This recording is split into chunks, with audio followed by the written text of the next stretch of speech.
Nice. Well, thanks. Welcome also from my side. First of all, I must admit we overpromised slightly when we submitted the paper, so the paper is not ready. However, that's also true for I think several other papers. So we're not the only ones. We're just distributing the review load, and last year we got all of the papers eventually. So we promise we'll get there eventually. However, this is actually really a workshop discussion that we wanted to make. As we've heard already a couple times today, originally OpenSky was founded because we wanted security data collection. This is what Matthias, Vincent, Ivan, and I needed. And now we're here and there's basically no security. So it's spiraled into something we don't know all that much about, to be honest. And back then we collected ADSB, we collected eventually Mode S. That's largely what you have. We also have Flarm, right? A lot of things that you have in OpenSky. Something you could discuss would be UAT, but honestly, it almost never comes up. It's really just some nerds looking into US-American traffic. Once or twice, this has come up over the 10 years.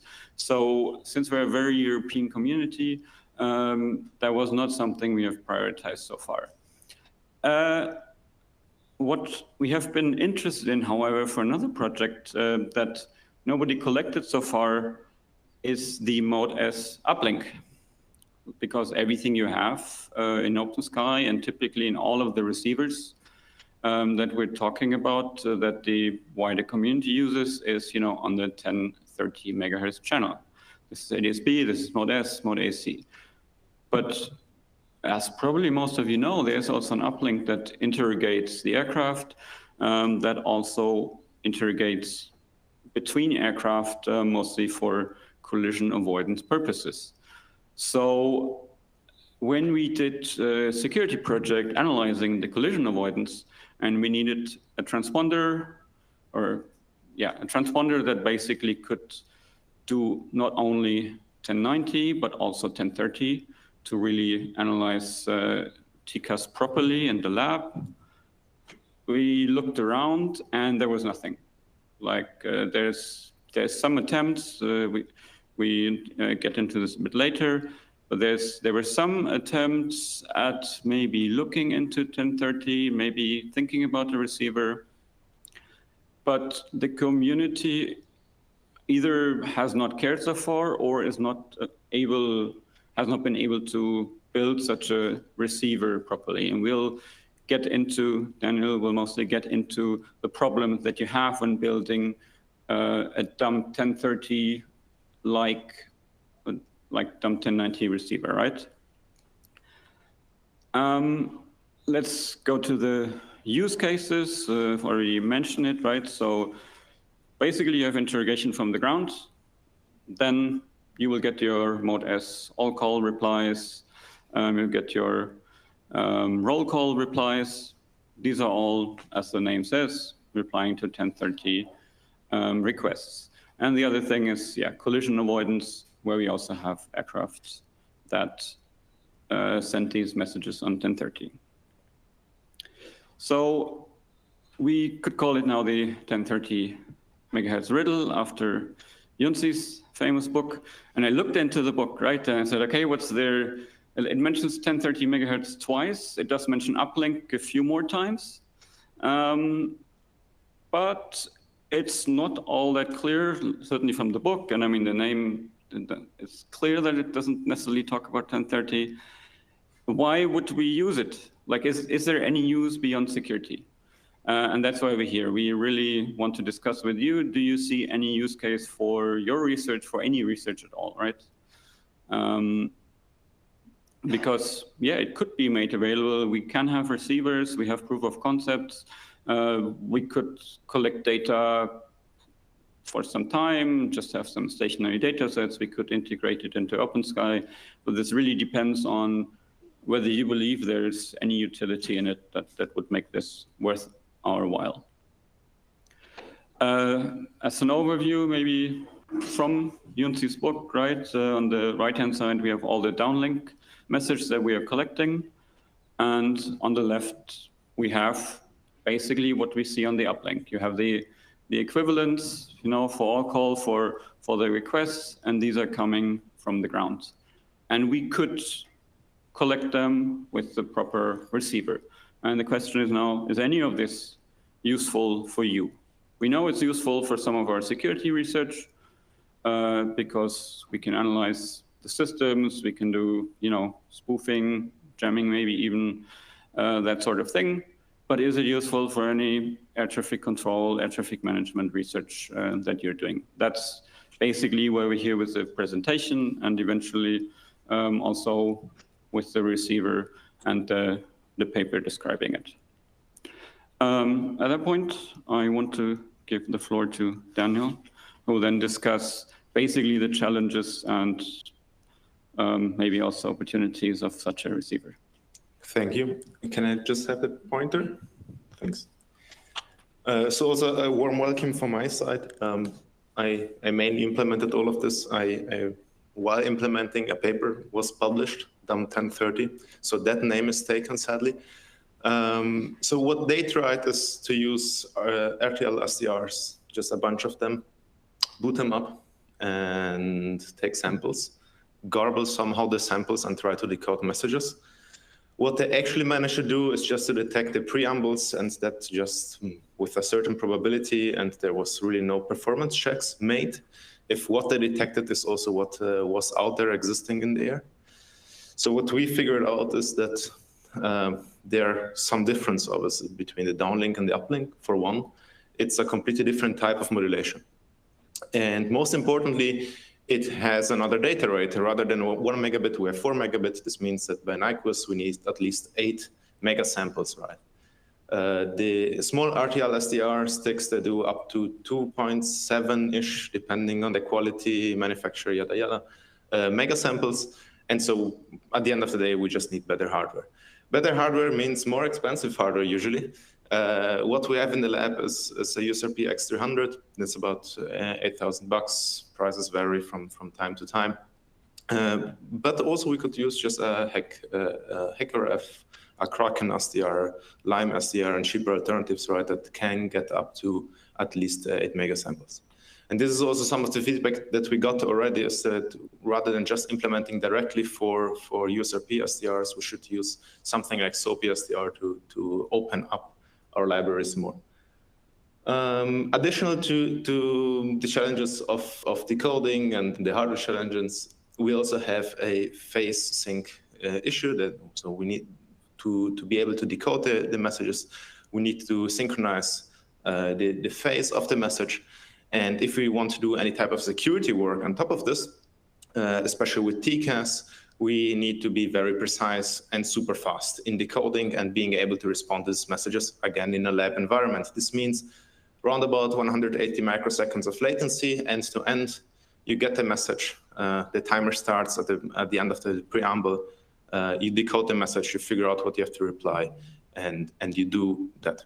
To provide you with an idea, round trip time just to a network card and back with no optimization magic is about 80 microseconds on a modern CPU, so you don't really have much time. Add on the fact that we decode at around 200 megasamples. Again, this is not needed, but was useful for our research. Things start to get very interesting. So what we ended up with for our research was more or less a full implementation of a transponder system, which is not super interesting to just decode the data, but also to have a fully function up and down link. Especially we had a look at TCAS, but this is not my work. This was then the work of one of the PhDs that worked at our campus. As for the uplink, the pipeline is fairly straightforward. The signal acquisition is how you know it. If you want to have up and down link synchronized, then you need 2 time coherent channels. And first, we just need to figure out where the preamble starts. Again, this has to be very precise in time. Most DSP libraries existing out there are too slow for our purposes. So we made some optimizations and implemented them. A lookup table would work well, especially in the case of 1090. However, this does not work for our bit precision that we have. The lookup table would be way too big. And so we implemented a simple detection via correlation using FFTs. Here you see the difference between the uplink and the downlink. Also, there are different types of preambles in the uplink for different message types. Recall how BPSK works. You have a phase shift every time there is a 1. If there is no phase shift, you have a 0 denoted, right? So for you to be able to realize where the phase shift happens, you need to first synchronize with the phase itself. And something went wrong. Here we go. In theory, if you check books, this is very easy. In practice, when you start plotting the IQ data starts spinning, right? Because you're not perfectly on the frequency. So if an inherent slight phase shift, and sometimes the overlapping, this is a three-dimensional issue, right? And so the normal answer to such an issue is just to use a phase lock receiver, a phase lock loop. A phase lock loop uses, or a good implementation uses a Laplace transformation, some optimization on top of this. This is everything which we cannot afford to do in that short amount of time. So just broadly speaking, what we did is just we calculated the mean of one, we calculated the mean of the other, took a bunch of samples, calculated the angular velocity of how fast the thing is spinning, computed for all the samples, and pray. This works surprisingly well, especially if you have a lot of samples. You have good antennas, good hardware. This works surprisingly well, and especially most importantly, this works for such short timeframes that we have. And there is also some CRC checks that are done. By the way, parity bit checking is done in up and downlink for all message types. Obviously, if you just have the downlink, then you need to make some assumptions to be able to decode or make bit flips where necessary. This is something that we heard today morning. I won't go too much into detail into this, but there is some kind of parity checking, and for the sake of research, we might sometimes just skip this step as it gains us some microseconds that we need later down the line. This is a small peek into how our software looks like. Sadly, on this screenshot, there is only the downlink, but what we have pretty much created is a software that's similar to Wireshark for some of the network guys that might have used that. Just shows you every field within the message. And for me, very interestingly, and it was kind of a pain to do this, is to have a human readable comment next to each value. So you don't need to actually read about 800-ish pages of standards. By the way, there are obviously two. There's the American standard, the European standard always. You can just look this up, and you don't need to decode the bits. You know, the altitude is somewhere between that with that resolution, right? There's one uplink message at the very top. Oh, yeah. It's an unfortunate screenshot, but you get the idea how the software looks like. This would be very easy to adapt, just to provide the fully decoded messages in some format and then just push data to OpenSky. I pressed the wrong button. Oh, here we are back again. So what can we do now? We can obviously do TCAS testing. We could create responses, challenge response. We can interrogate anything. So as soon as you have a decoder, you also have an encoder. Sending is always much, much easier than receiving, as you all know. And this is also an attack that has been presented as Usenix by Giacomo Longo, together with his home university and our campus. For us, this is super interesting research, because having a software-defined radio with software on top that just provides you full accessibility to a transponder is invaluable in security research. You can do a lot of things. You can start interrogating other transponders, like real transponders, super fast and just see what happens.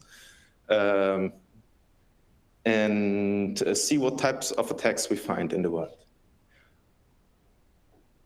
Also, this, I won't switch back, I will just do the last slide. Beyond just TCAS, I think there's a lot of opportunity just to integrate our data within OpenSky to for instance, infer better these BDS fields. We have a better overview of what aircrafts are in the air, what messages are spoofed. So for instance, if somebody is just providing you downlink messages, but you're not seeing the uplink interrogation, something somewhere went wrong, or it's a spoofed message, right? If in a lab setting, again, one could do measurements, distance measurements, ranging with TCAS is fairly easy to do. You just send an interrogation, measure the time, divide by half, the speed of light, and you get there. Beyond that, we could also test non-compliant messages. Most standards are always minimal standards, right? So you need at least to implement a certain minimal threshold to be able to get your certification. There are many fields that are reserved for other users, and just doing fuzzing and security research on those non-compliant messages would be fairly interesting, and to see how transponders react. Again, this is the analysis of over-interrogation. We heard that some transponders are not capable to handle a lot of interrogations. They might overheat, drop interrogations, so denial of service attacks are certainly also feasible. And now my job is done. The question now goes back to you. What do you think about also integrating uplink data? Do you see a usefulness for the OpenSky community? If yes, where? Maybe also some further ideas in which direction to develop this. We are right now in a stage where the software is not finalized, and while this implementation exists, we would like also to make it accessible, make a decoder accessible, obviously not the full stack for the OpenSky community. I see many hands raising and dangerous smiles. Yeah, sure. All right, let's thank the speaker.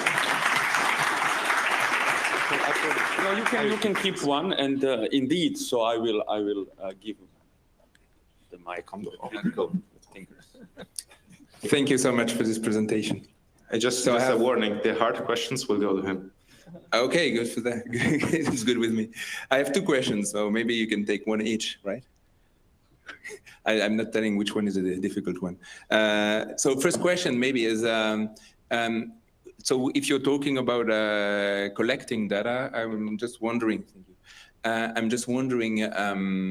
what kind of constraints there is. Like, do you need to have the CCR in line of sight, for example, for getting the data? I mean, we actually have next to one of our receivers that's feeding OpenSky data is close to it has a line of sight to SSR, so that would be that's why I'm also interested. But I'm wondering if can it be put also somewhere else, or like how what's your experience with this positioning of a receiver, because it's probably easier to get data from aircraft than from SSR. So the first assumption is obviously you have two types of interrogations, right? The ground and the airborne interrogations. Airborne interrogation, it doesn't really matter where you are, because same as with the downlink, right? Mm-hmm. When it comes to the uplink, we measured roundabout it's not an ideal scenario, but in our environment, about 500 kilometers of range, again, with fairly expensive hardware, right? And super oversampling. We would need to see and measure how this would work out with cheaper hardware, such as Hacker Seraph, in a way that we're not able to demodulate some reflections of the signal somewhere that are not line of sight. In general, I would say if you just want to decode the actual interrogation from an airport, then you most likely need to be line of sight or close to it. If you want to do super long range analysis, then you need better hardware. Okay. And second question, because you talked about the phase lock. Mm. And I'm not sure about I'm not sure if you said you did some Python coding for this. No, okay, because phaselock and Python, it doesn't seem to match. No, it's everything is C. Okay, good. Yeah. So I have a question. Thank you very much first for the very nice presentation. Currently, we have the setup with 1090, right? So jet vision or radar cape. can the same antenna be used, let's say, for this part? Or do we have to have a better... I cannot give you Yeah. a definitive yes, because some antennas, especially Yeah. active ones, have We're a not fairly using active ones. Yeah. like some have a fairly stringent bandpass filter, right? Yeah. Those ones. Obviously 1090 and 1030 aren't that far apart. You can use antennas. My experience is that with, let's say, homemade antennas that are tuned specifically for the frequency, you obviously have the best results. Right. And building such antennas is, first of all, fairly cheap and also fairly easy to do. Yeah. We just built a quadrupole antenna, a dipole with foreground connections. Like $5. Yeah, but we're talking about like try to install on top of the windy building, right? This is certainly... Yeah, with antennas, it's always a question just how far you want to get, what's the quality of the signal. By default, yes, you can use the same antenna, but not with the same amount of quality that you would with a dedicated antenna. Yeah, because I was just thinking, what is the easiest way to bring more receivers and into this and try to get more data? Currently, we're all running this type of customized receivers, right? So Jet Vision, Radar Cape, for example. How hard is it to have some software running on those devices in the future? Imagine that. Honestly, I don't know. Because they have I think a FPGA. radar case, radar capes use FPGAs, right? They have an Xilinx inside, most likely. But they are only tuned to the 90 frequency, and you can tune them to any other frequency. So I assume they have a front end themselves, and that front end is locked to a frequency. Exactly. They have their own radio front end, and it's filtered for the 1090 band and everything, so you can tune to any other frequency. No, It's I in think the it's hardware. about the There's hardware hardware limitation. filtering, and the radio front end does everything, the sampling and so on in hardware. So we would need a new antenna, a new receiver, right? Yeah, or just off the shelf, cheaper-ish SDRs, yeah. I have two more questions, or maybe one comment and one question. Can you add to that list maybe localization of ground interrogators? Because there are many ground interrogators that people don't like. For example, military ground interrogators, they don't stick to the rules and they do all kinds of weird stuff, and it would be quite interesting to localize them. Maybe. Just one note. And the other question is, you mentioned ranges. Like, how do you know how far the interrogator is away, because they don't transmit their location? So I can correlate the downlink with the uplink, right?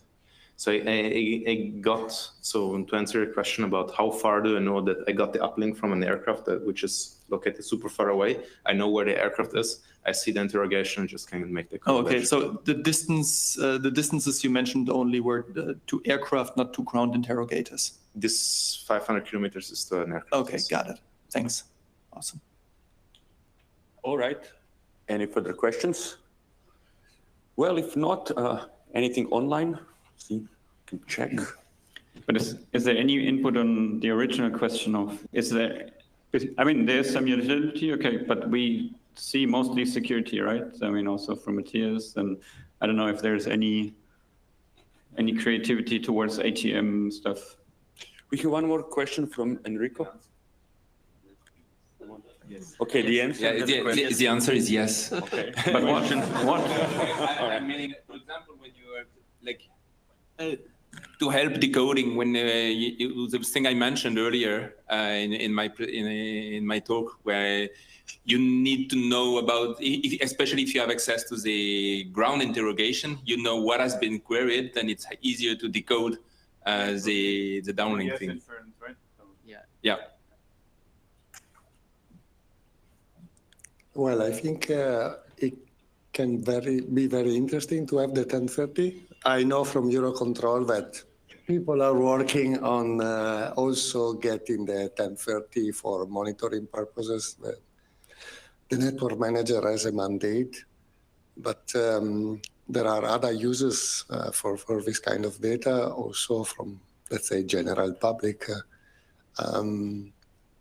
From an Eurocontrol point of view, it's interesting. Eurocontrol is setting up its own network to monitor this, and they have, I think they have a special receivers that are receiving both 1030 and 1090. I think it's interesting and useful. I asked if I could feed others, and they said the bandwidth is already too much for them to feed somebody else. I don't know if that is the political reply only or... Overall, I mean, I would not expect to become super popular, right? I mean, there's more challenges, it's more expensive, it's more for very much some research nerds rather than the plane spotters, because they can't really spot planes with this. It doesn't give them much more information. So yeah, it will be some research application, but maybe we can get a handful distributed at least with people in the room running, right?